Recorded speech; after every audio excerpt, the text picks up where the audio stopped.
Welcome to day 2 of the first week of National Novel Writing Month on inspired content. We're doing products and services this week, and for this day, the product/service I'll be reviewing is partially Coursera, but specifically a specific course on Coursera. And the course is called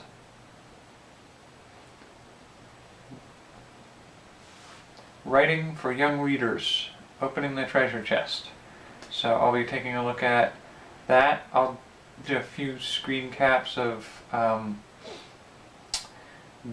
basics of what the weeks will be involving, and I might give a little blurb afterwards. I won't do a lot of showing the content because I don't want to spoil any of that for you, but I'll give my thoughts and feelings about each week, and then a summary at the end about inspirations and ideas that come from it, and then I'll finish up. So I'll see you on the other side of that. And there. Alright, so here's the course. It's Writing for Young Readers, Opening the Treasure Chest. And there's a information blurb. You can go to Coursera.org and search for it in the catalog up top here. And then if you're not signed up, you can sign up and participate in the course. It's free to do. It's in English. It's from, I believe, New Zealand by the Commonwealth Education Trust. And it says 8 to 15 hours. I don't know if that's per week or if that's the whole thing. It's a 5-week course. You can do it at your own pace. It does have assignments at the end of weeks. I will probably not be doing those because I have enough work to be doing right now. But those assignments are, I believe, peer-graded assignments. And this is the syllabus. Week 1 is your writing identity. Week 2 is genre, form, and audience. Week 3 is structure. Week 4 is editing and proofreading. Week 5 is publishing. And they each have little subcategories and video titles for them. They're pretty much done via online video. And then they have the lectures. They have interviews with special guest authors. And then they have assignments each week. And I will be doing a quick run. I may try to do it all in one day of the video lectures. Alright, this happens to be one of the sections that'll probably do me the most good, because it's one of the areas I don't get a lot of information on outside, and it's an area I need to work on, is editing and proofreading.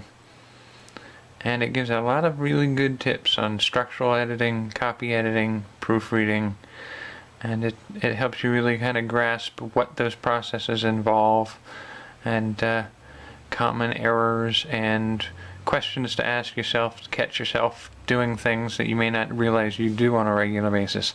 It's a really helpful set of ideas. This was a very well done section, I think. It was Introduction to Publishing and Forms of Publishing. I mean, a lot of it's information we kind of gather as we research this stuff on our own, but with more insight of people who have done them and been through the processes and tell you their feedback and their own experiences, which is really kind of useful to get a feel for not only what these things are, but what it's like to do them, and if they're suited to the things you want to do, which is much more valuable than just the basic information we tend to encounter on a regular basis. So I would definitely say this was one of the better sections. I think the last 3 sections of this whole set were some of the stuff that I most often need to hear but can't find anywhere else. So I definitely recommend this. Writing for Young Readers, Opening the Treasure Chest.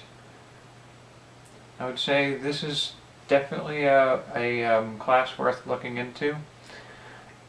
the early 2 weeks were weeks that gave me material that you're going to find in most workshops or classes, even in like a high school creative writing class. But I still got some new things out of it, mainly because I think it's from a different school of thought than all the teachers I've ever had on the topic. And so it gave me a different frame of reference for some of this stuff. It made me think of it differently, which helps me grasp some of the concepts better. But I think where it really starts to shine is week 3, 4, and 5 are things that I've never had anybody teach me or tell me any of. And you can track some of it down on the internet as, little bits and pieces here and there, but it's nice to see a course that takes you through the steps, so it really does help in that. So I'll rate it about an 8.7 out of a 9.1. And having gone from that, let's move into the ideas that it inspired.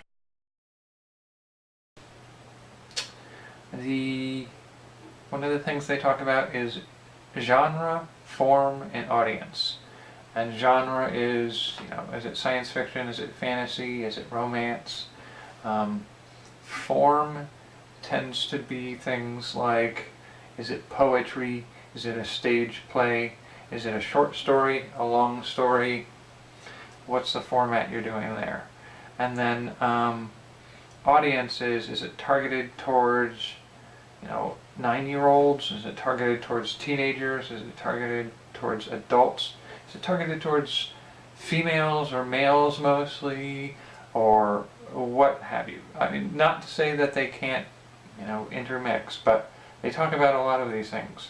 And the thing that comes to my mind right away is it could be kind of fun to make a game of this where you have essentially 3 dice, where you have genre dice, form, like story, poems, short stories, plays, that type of thing, and then a die for audience. So you might roll like a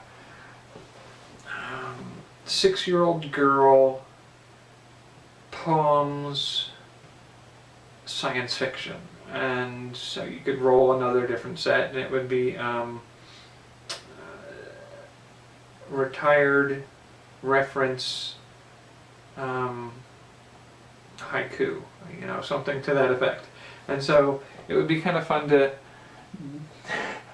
do some of that stuff and just see what you could come up to fill some of those requirements. Okay. Take existing works, a story, a book, a poem, what have you, and take the emotional register of that. It would be like a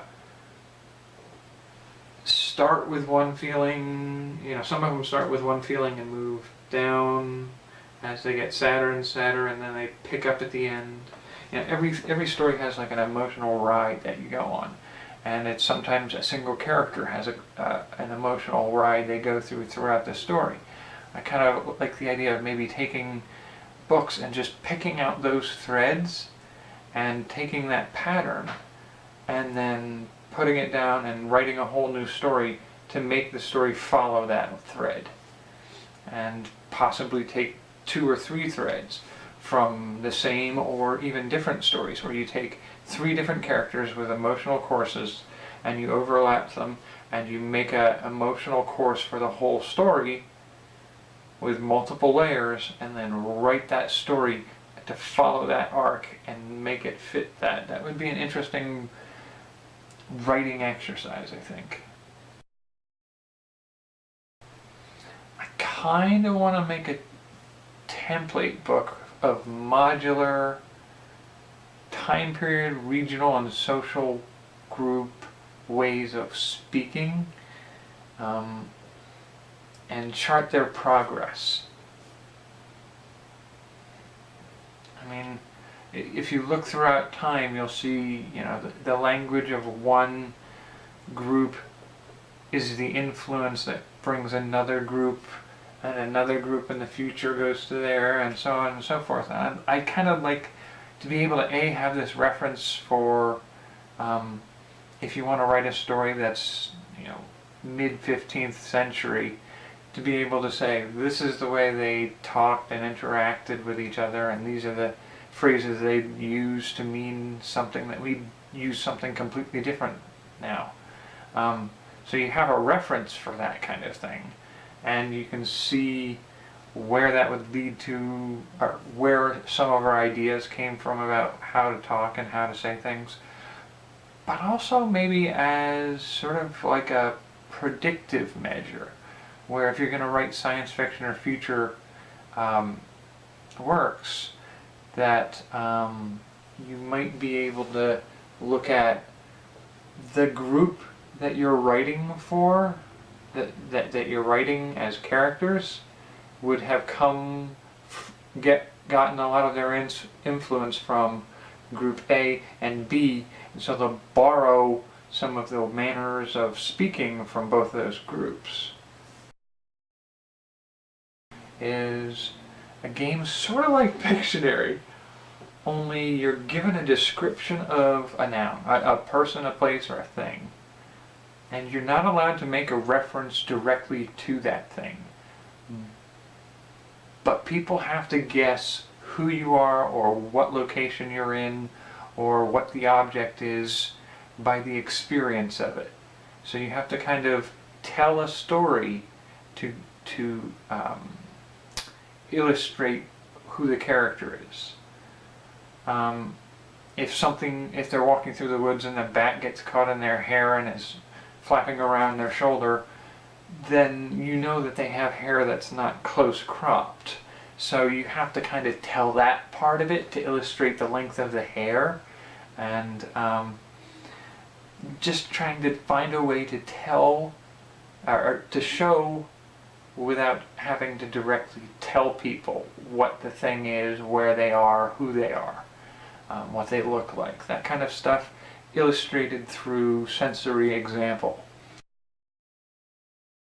Start a story as an adult book, just like a full-on novel, and then step it back a little and see what kind of changes you would have to make it go through in order to become a young adult novel, and ultimately break it down all the way to see if you could turn a full adult novel with all the deep meanings and everything involved into a children's picture book, and still have that kind of richness of story, and maybe do it in reverse too, where you just have an exercise of changing your audience without depriving the story of its plot and theme. My impulse whenever hearing, like happened in this course a few times, where like they're talking about techniques that work best, and they're not saying you can't deviate from these, they're not like hard and fast laws of writing. And going through this course and they give you some examples of that kind of thing, maybe finding a way to do it differently. They give examples of like not having cell phones in the 1950s. And I could think of doing a story with a cell phone. The cell phone technology advanced faster than it did in our reality, and doing an alternate history where how would that change the 1950s? Nothing else is different, just everybody has access to cell phone technology. How would that change storylines? That would be kind of fun. So going through a course like this and finding out rules and regulation, well not really regulations, but rules and traditions of how to execute a story in certain settings and ways, and finding ways to do them differently, to experiment with them. So those are the ideas I have from this course. I will see you tomorrow for another episode of National Novel Writing Month's first week of services and products. Alright, see you then.